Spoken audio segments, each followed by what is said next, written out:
Yan ang adlaw hiton Biyernes, Pebrero 20, bumalik kita din ha Barangay 85 no San Jose.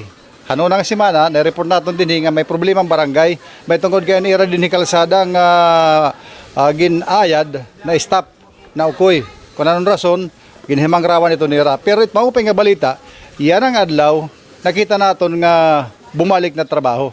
Kaupo natin ni punong barangay Ryan Val Dilinya, base natin masayuran ano an baga naging restaurant nira nga naipadayon na ini ang trabaho kap maupay nga oras mo. So last Friday nagrestorya na an DPWH ngan an contractor ini an bag-o nga nakapot nga contractor.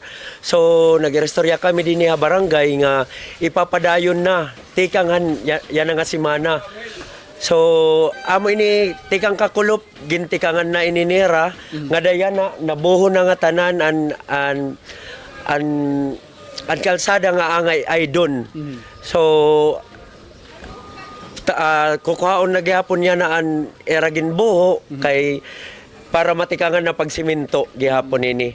So nag-agree na kami within diri mahuman it March human na ini nga project hit din niya Barangay 85. Uy, malaksi kay Pebrero 20 na yan na. So Pebrero 20 plus March 30 dias, 40 dias matitima na. Yes, oo. Yes, sir. Oo, amoy ni an ginhatag nga days an contractor. Nga diha barangay pag restorya namon. Oo. Inin ano ka pan baga himang raw niyo? Anong baga naging challenge kay nung na-stop anay an ini nga project?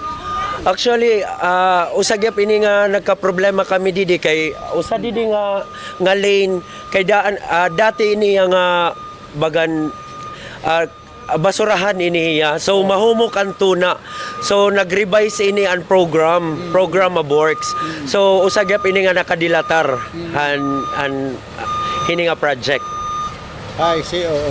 Ayan, so ano ti masisir nga nakapitay mo mga taga-barangay nga finalihan una regular ng urotob.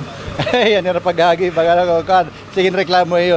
Yan ha kaya di naman ini ano tin minsaya yan. Oo. Itakon lang mahangyo ani ako iyo kay madidisturbo gihapon kita, especially may mga sarakyan. Pagpasensya la anay kay kinahanglan manggud naton matrabaho mahuman ini nga proyekto nga aton ginaro na gobyerno. Salamat kapitan. Salamat sir. Mapay nga kulop. Okay. So amo ini nagpapadayon na itong trabaho, nagtatrabaho na itong mga heavy equipment, base na padayon na itong pag-rurubo nanay. Katapos, siyempre ay doon na igre-reblocking. Babalikon tayo sa rin na kapitan. Subara di remang raw, nga tub-tub hiton Marso 30, iton era, pag-remang raw nga tatapuson ini. Sabutan pa naton, nga ini ang nagtatrabaho, iba nang kontraktor, diri na una nga wala magkagpadayon ini. Tika din Barangay 85 doon sa San Jose.